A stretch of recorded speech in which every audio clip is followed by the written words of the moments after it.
Assalamualaikum warahmatullahi wabarakatuh. Oke, pada kuliah pertemuan ke-7, kita akan membahas terkait faktor persekutuan terbesar atau FPB.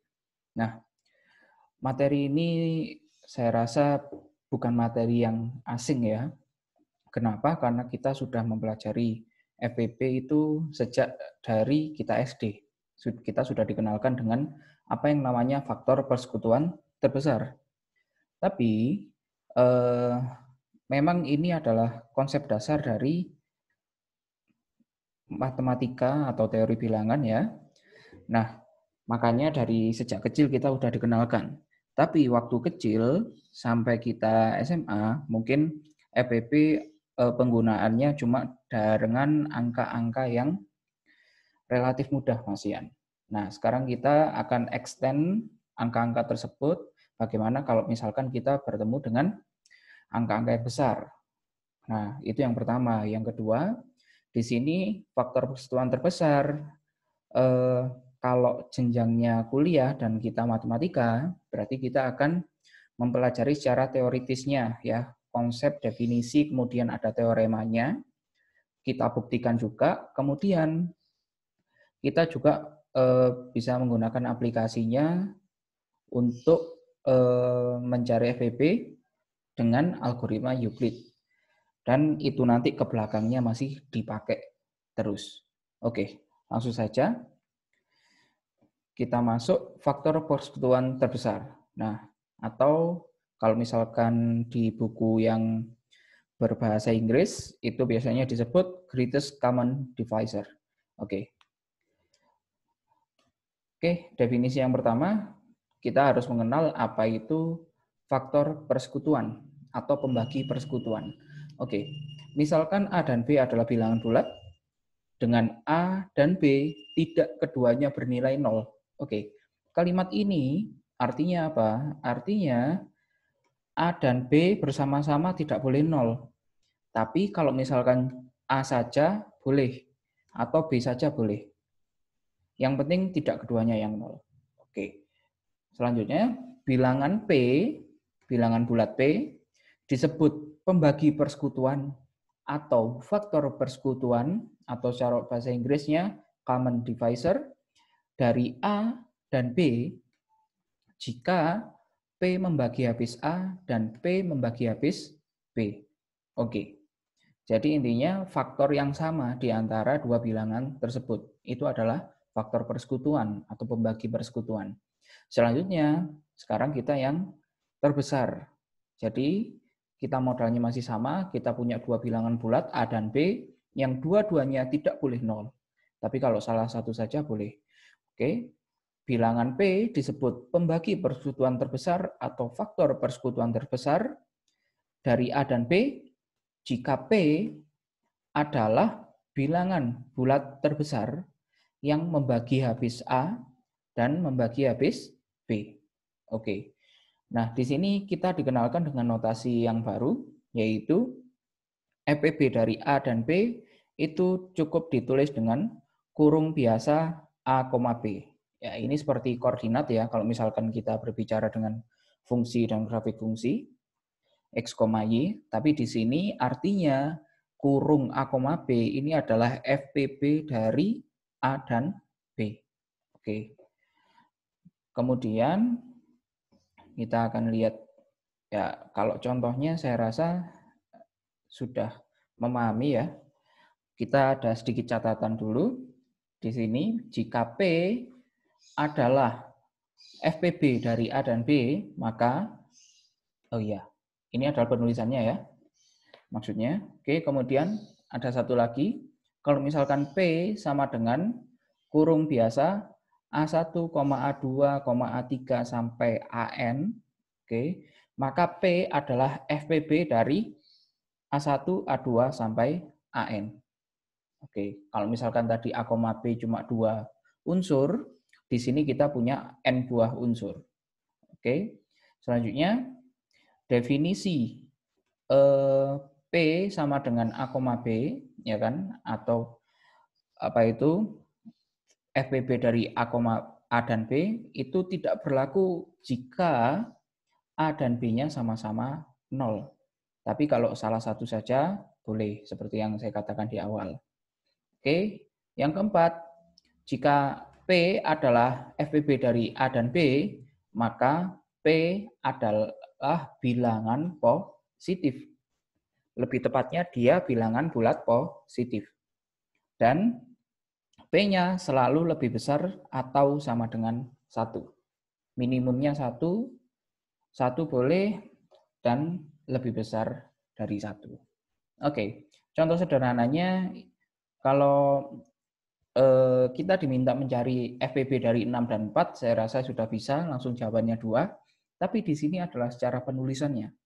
Oke, cara penulisannya, himpunan semua faktor dari 6, berarti di sini kita akan memiliki 8 buah faktor, yaitu diantaranya negatif 6, negatif 3, negatif 2, negatif 1, 1, 2, 3, dan 6.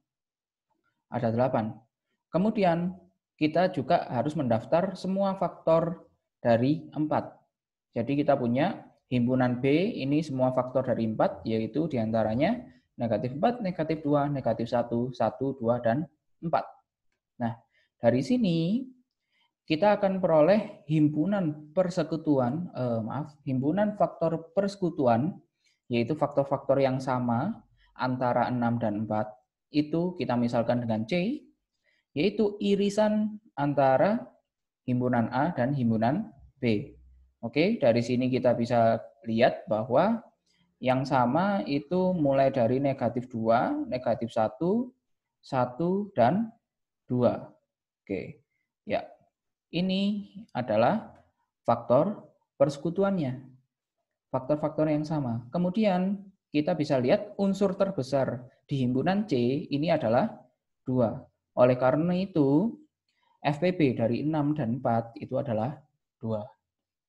Selanjutnya, nah bagaimana kalau misalkan kita mencari FPB antara 0 dan 4? Kan tadi boleh salah satunya 0. Terus bagaimana cara menghitungnya? Ya, di sini kita bisa tahu bahwa himpunan semua faktor dari 0 itu adalah semua bilangan bulat. Karena apa? Karena jelas 1 membagi habis 0. Kenapa? Kenapa 1 membagi habis 0? Berdasarkan definisi yang kemarin, berarti kita bisa menuliskan bahwa di sini 0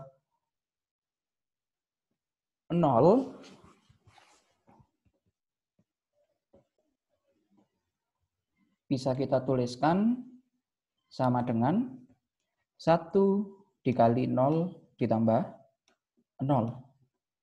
Oke, berarti hasil baginya adalah 0, sisa baginya adalah 0. Karena sisa baginya 0, berarti 1 membagi habis 0. Oke, logikanya seperti itu. Maka dari itu semua juga berlaku, semua bilangan bulat. 2, 3, bahkan yang negatif juga akan memenuhi.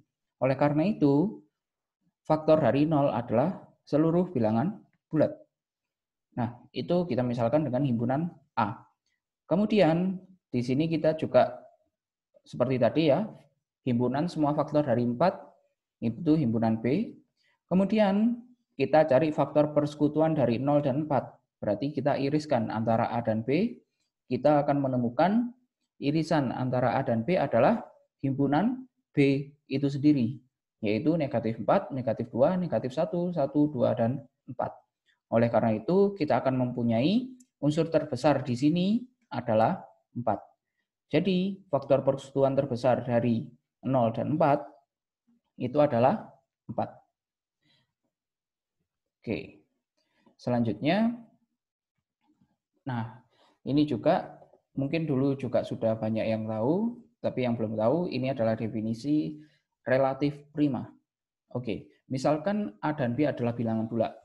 Bilangan A dan B disebut saling relatif prima jika FPB dari A dan B itu adalah 1.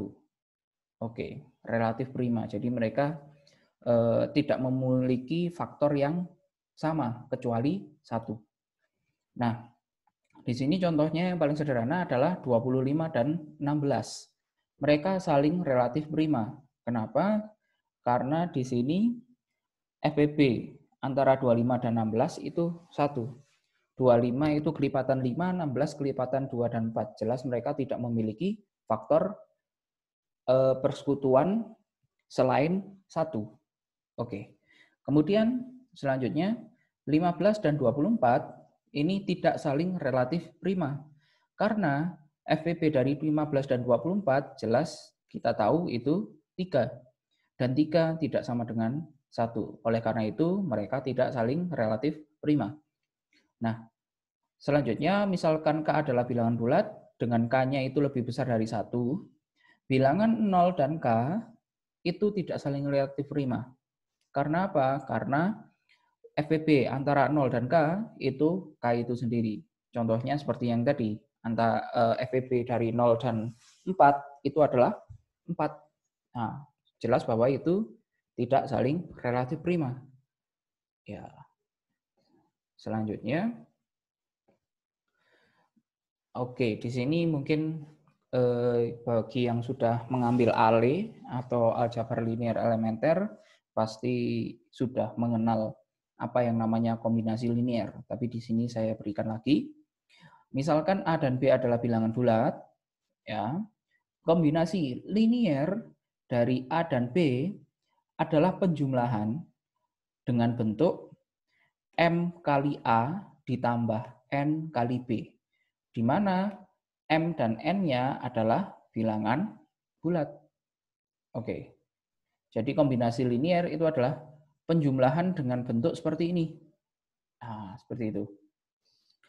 Nah, hal ini cukup krusial di FPB di sini.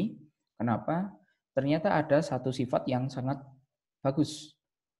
Ya, misalkan A dan B ini adalah bilangan bulat, jika FPB dari A dan B itu adalah P, maka P merupakan bilangan bulat positif terkecil yang memenuhi persamaan yaitu P sama dengan MA ditambah NB untuk suatu M dan N bilangan bulat. Apa artinya? Dengan kata lain, P ini merupakan bilangan bulat positif terkecil yang merupakan hasil dari kombinasi linear antara A dan B. Oke. Dan ini, teorema ini akan kita gunakan untuk pembuktian teorema-teorema berikutnya. Oke, di sini memang sengaja untuk teorema, akibat, dan lema belum saya buktikan. Kita akan buktikan secara terpisah pada pertemuan berikutnya. Oke, yang penting kita sekarang tahu teoremanya apa, kita bisa gunakan untuk sementara waktu. Oke, akibatnya dari teorema 1 kita akan memiliki akibat yaitu misalkan A dan B-nya bilangan bulat, jika A dan B saling relatif prima, maka akan ada bilangan bulat M dan N yang memenuhi MA ditambah NB sama dengan 1. Ya, relatif prima berarti FPB-nya atau P-nya akan 1. Berarti tinggal kita masukkan saja. Oke, itu cuma akibat saja. Oke, selanjutnya teorema berikutnya, misalkan A dan B bilangan bulat, jika FPB dari A dan B adalah P, maka FPB dari A dibagi P dan B dibagi P itu adalah 1. Apa artinya? Artinya di sini kalau FPB dari A dan B itu adalah P, maka A dibagi P dan B dibagi P, mereka saling relatif prima nantinya. Kita akan memperoleh bilangan yang saling relatif prima. Nah, kemudian kita punya juga jika K ini adalah bilangan asli, ya, bilangan bulat positif berarti ya, maka akan memenuhi FPB dari KX dan KY sama dengan K kali FPB dari X dan Y. Oke, tinggal K-nya ibaratnya keluar seperti perkalian vektor. Ya, tapi sekali lagi di sini kurungnya di sini bukan menandakan vektor atau koordinat, tapi di sini dia adalah FPB. Oke.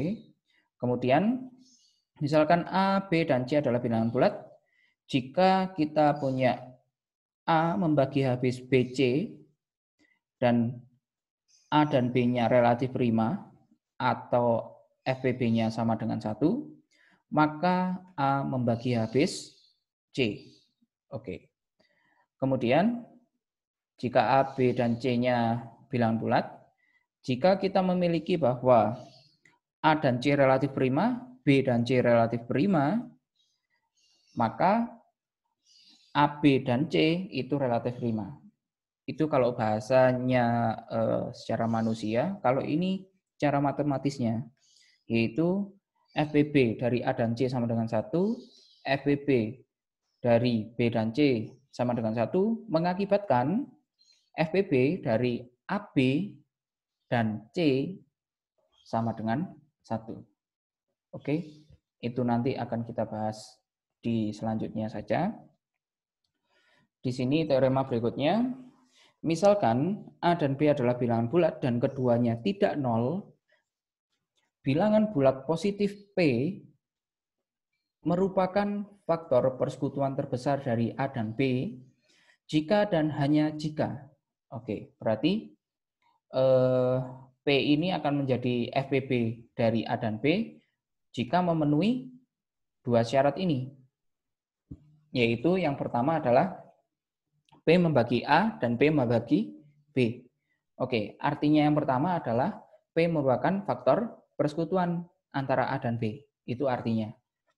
Oke, kemudian yang kedua, jika C membagi A dan C membagi B, maka C membagi P. Siapa C? C adalah faktor persekutuan lain antara A dan B, ya kan? Karena membagi keduanya. Karena P adalah faktor persekutuan terbesar, maka C pasti membagi P. Karena C-nya pasti lebih kecil dari P. Seperti itu. Oke. Selanjutnya, ini teorema ke-8, yaitu apabila kita punya A, B, C-nya bilangan bulat, maka kita akan memiliki hubungan yaitu FPB dari A ditambah B kali C, dan B itu akan sama dengan FPB dari A dan B. Ya, ini nanti dia sebenarnya akan kita gunakan untuk pembuktian di mungkin algoritma Euclid kalau tidak salah, atau mungkin digunakan untuk menghitung FPB dari yang n buah bilangan. Kalau tadi kan kita berbicara 2 buah bilangan, Mas Ian, secara konseptual yang dasar. Oke. Nah, kita akan masuk ke pembahasan utamanya. Ya, tadi juga pembahasan utama, tapi ini lebih seru menurut saya, yaitu algoritma Euclid. Ya. Mungkin di sini banyak yang baru mendengar, tapi ya saya rasa ada yang tahu sudahan. Algoritma Euclid ini berguna untuk mencari FPB dengan sangat mudah. Oke, teoremanya berbicara seperti ini. Misalkan A dan B adalah bilangan bulat, kemudian kita set, ya kita pilih S0 itu adalah A dan S1 adalah B. Oke, kemudian di sini dengan syaratnya A itu lebih besar sama dengan B, B lebih besar dari 0. Oke. Jadi S0-nya harus lebih besar daripada S1. Syarat pertama adalah itu. Kemudian jika algoritma pembagian materi sebelumnya ya digunakan secara berturut-turut untuk memperoleh SI, SI di sini sama dengan KI plus 1 dikalikan SI plus 1 ditambah SI plus 2. Ya, di mana di sini kita punya 0 kurang dari SI plus 2 kurang dari SI plus 1. Oke, intinya adalah SI plus 1 dan SI plus 2 atau SI semuanya dia lebih besar dari 0 bilangan bulat. Dan SI plus 2 itu pasti lebih kecil daripada SI plus 1. Oke. Di mana I-nya itu mulai dari 0 sampai N-2. Dan kita akan memiliki, kalau misalkan Sn plus 1-nya sama dengan 0, maka akan mengakibatkan FPP dari A dan B, yaitu S0 dan S1 tadi, itu adalah Sn. Ya, di sini cukup membingungkan kalau misalkan kita cuma membaca teoremanya saja. Tapi kita akan mulai memahaminya kalau misalkan sudah masuk ke contoh soal berikut. Nah, misalkan kita diminta untuk menentukan FPP dari 288 dan 162. Ya, ini kalau misalkan kita kerjakan dengan cara yang kita diajari waktu SD, SMP gitu ya, mungkin bisa, cuma memakan waktu ya sedikit sih. Cuma karena angkanya masih ratusan, masih mudah. Oke. Di sini kita akan coba menggunakan algoritma Euclid yang sudah kita baca tadi. Jadi kita misalkan A-nya 288 dan B-nya 162. Apakah boleh A dan B ini dibalik? Ya, menurut saya tidak boleh. Kenapa? Karena tadi syaratnya adalah A harus lebih besar daripada B. S0-nya harus lebih besar daripada S1. Itu adalah syarat utamanya. Jadi, yang lebih besar selalu kita pilih di awal. Kemudian, kita kan tadi memiliki algoritmanya adalah SI sama dengan KI. Yang tadi, ya SI-nya itu sama dengan KI plus 1 dikali SI plus 1 ditambah SI plus 2. Nah, kalau misalkan I-nya 0, berarti di sini kan I plus 1 adalah 1, I plus 1, 1, I plus 2-nya 2. Kalau misalkan kita pilih I-nya sama dengan 0, karena kita akan memulai selalu dari 0, karena I-nya mulai dari 0 tadi. Oke, S0-nya kita punya sama dengan A, berarti 288. Kemudian sama dengan, ini algoritma pembagian yang kemarin, berarti 288 bisa kita tuliskan sebagai 1 dikali 162 ditambah 126. Oke. Nah, di sini berarti S0-nya adalah 288 ya. S1-nya 162, S2-nya berarti 126. Nah, kemudian kita lanjut.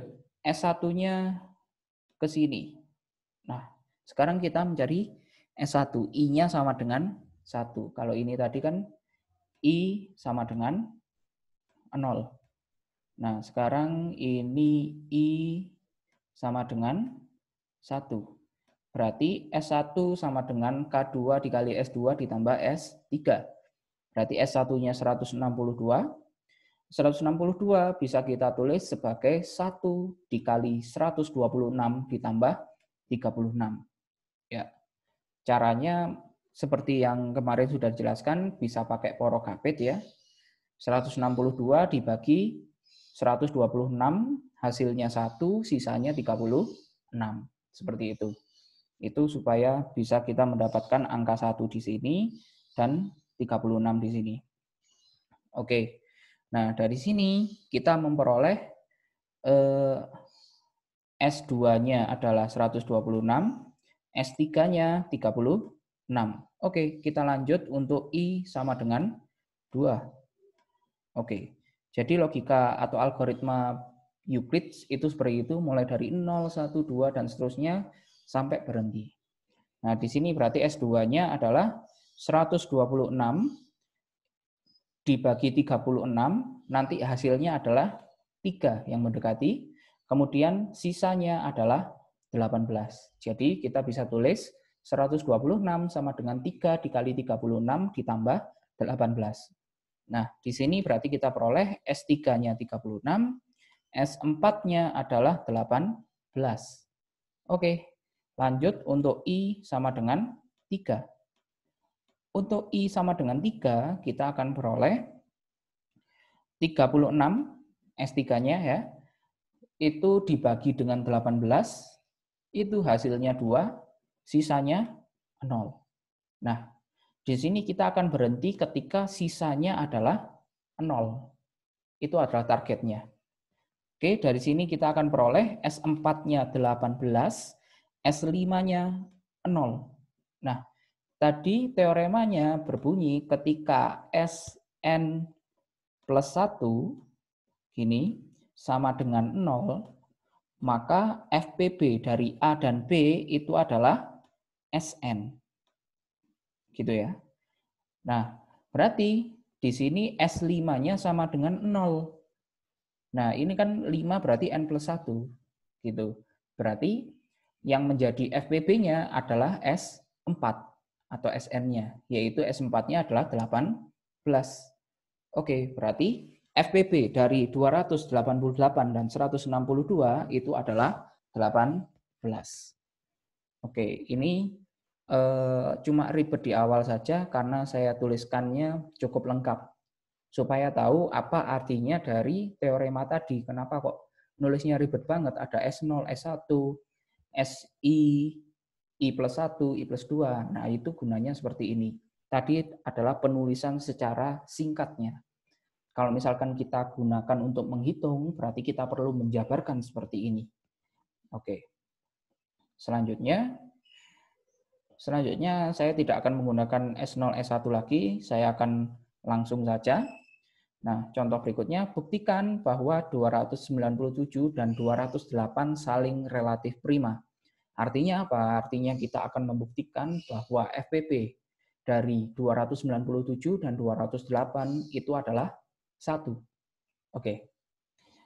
Jadi kita akan pilih A-nya yang paling besar. Berarti kita akan pilih A-nya 297 dan B-nya 208. Kemudian kita gunakan algoritma Euclid. Oke. Berarti 297 dibagi dengan 208, hasilnya adalah 1, sisanya 89.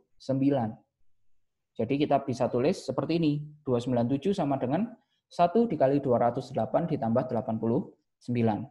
Kemudian 208-nya turun ke depan.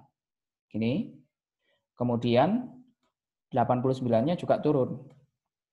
Nah, 208 dibagi 89 itu hasilnya 2, sisanya 30.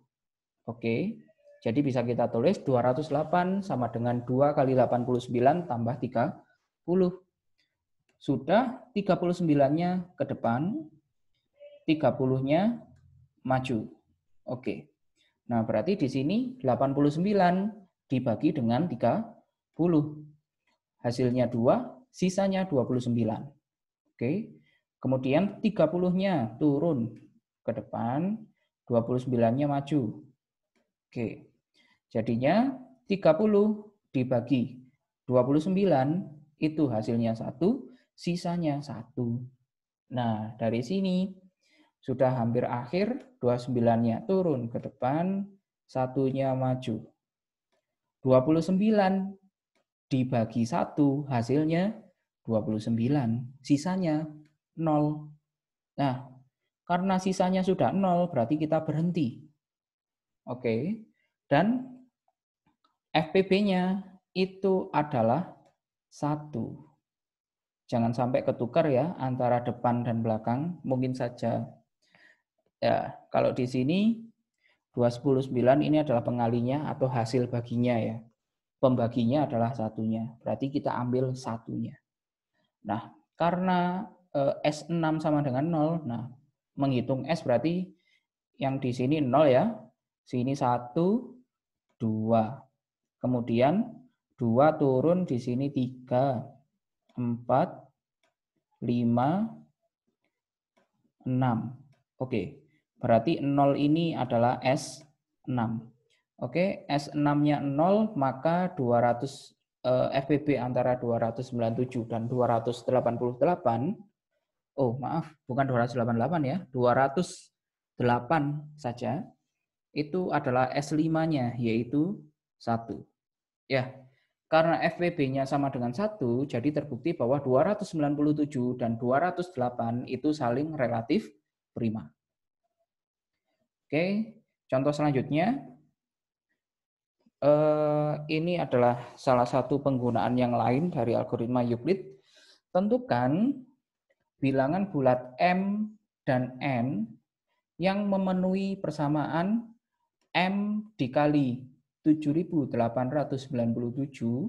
ditambah N dikali 4.399 sama dengan FPB dari kedua bilangan yang tadi.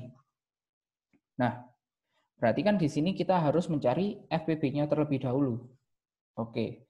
Kemudian karena teorema 1 tadi, FPB itu merupakan bilangan bulat positif terkecil yang merupakan kombinasi linear dari dua bilangan tersebut. Berarti M dan N ini pasti ada. Oke, kita tahu bahwa dia pasti ada. Sekarang kita cari. Bagaimana cara mencarinya?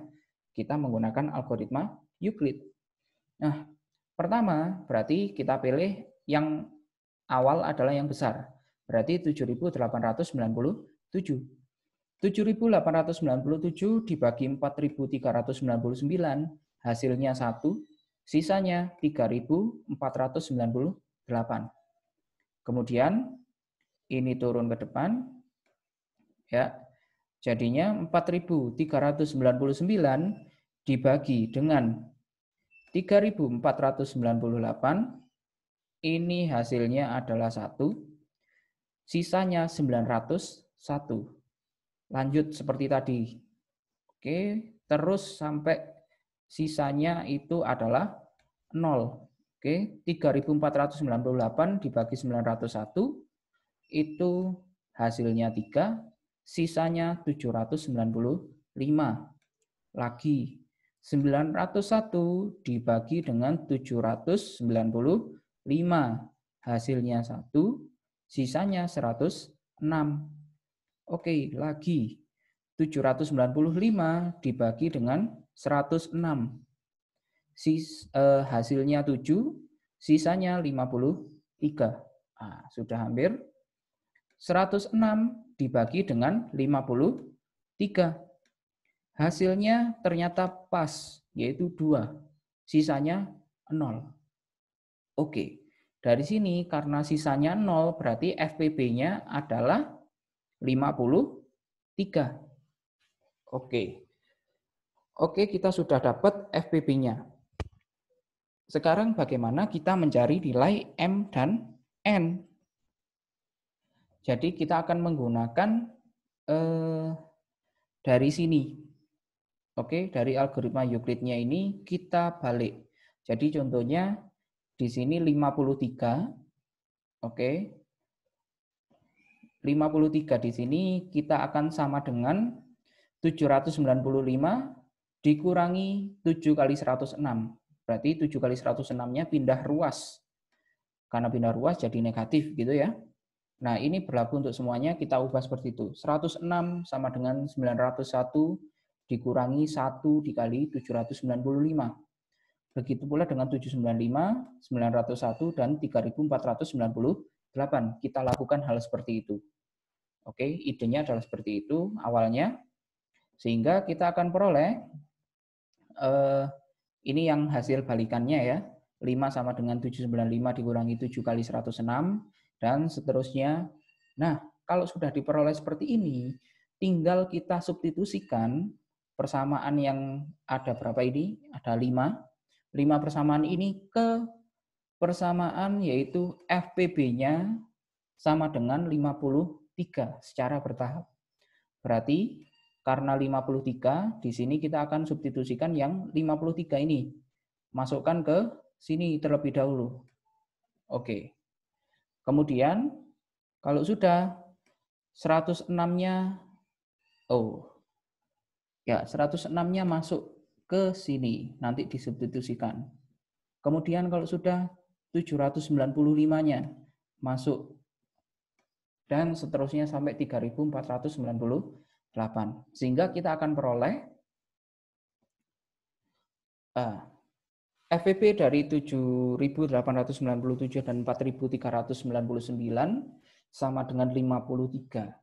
53-nya kita tulis sebagai 795 dikurangi 7 kali 106. 106-nya kita substitusikan dengan persamaan yang kedua, yaitu 901 dikurangi 1 kali 795.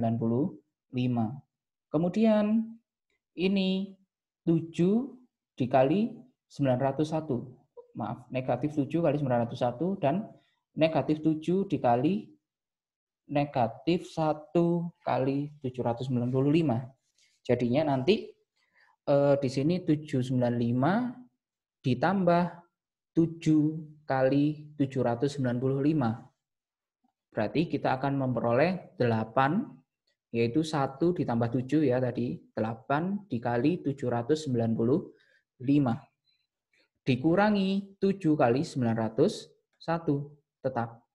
Nah, berikutnya siapa yang diganti? Apakah 901? Bukan. Yang 795. Kita mulai dari yang kecil. Oke. 795 ini kita substitusikan dengan yang 3.498 dikurangi 3 dikali 901.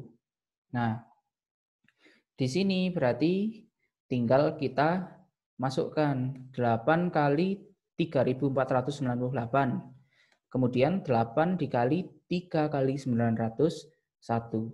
Nah, 8 kali 3.000 sekian ini tetap. Kemudian 8 dikali negatif 3 berarti negatif 24. Negatif 24 dikurangi 7 berarti jadinya negatif 31. Ya, dari situlah dapatnya angka ini, negatif 31 dikali 901. Kemudian yang lebih kecil siapa? Jelas, yang lebih kecil adalah 901. Nah, 901 ini yang kita substitusikan berikutnya, yaitu 4.399 dikurangi 1 kali 3.498. Kemudian 31-nya kita kalikan secara distributif. Negatif 31 dikali 4.399, ya tetap ya di sini. Kemudian negatif 31 dikali negatif 1, jadi positif. Jadi 31 dikali 3.498 ditambah 8 kali 3.498.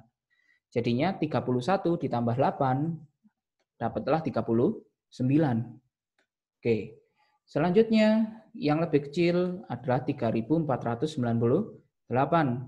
Kita substitusikan. Ya, jadi kita ganti dengan 7.897 dikurangi 1 dikali 4.399 berdasarkan persamaan yang tadi. Nah, dari sini kita kalikan secara distributif. 39 kali 7.897 tetap. Kemudian 39 kali negatif 1, berarti negatif 39. Negatif 39 dikurangi 31. Oke, karena negatif-negatif, berarti mereka ditambah. Berarti 39 ditambah 31, dapatlah 70, tapi negatif. Oke, berarti negatif 70 dikali 4.399. Nah, karena tadi bentuknya adalah M dikalikan 7.000 sekian, ditambah N dikalikan 4.000 sekian, maka kita perlu bentuknya sebagai bentuk penjumlahan. Jadi kita ubah jadi 39 dikali 7.897 ditambah negatif 70 dikali 4.399. Dari sini kita akan peroleh bahwa M-nya sama dengan 39 dan N-nya sama dengan negatif 70. Oke, jadi seperti itu cara untuk memperoleh nilai M dan N-nya. Oke, ya materi hari ini cukup itu dulu. Nanti akan saya berikan latihan soal atau tugas untuk mendukung atau media kalian untuk mencoba untuk memahami materi ini. Tapi jangan lupa tadi itu jangan percaya 100% ya dengan jawaban saya. Maksud saya, coba kalian hitung sendiri juga. apakah sudah benar hitungan yang ada di PDF ini, atau mungkin saya ada salah hitung. Itu mungkin saja terjadi. Jadi silakan untuk dihitung kembali. Barangkali bisa menambah pemahamannya. Oke, sekian, terima kasih. Saya Gary. Wassalamualaikum warahmatullahi wabarakatuh.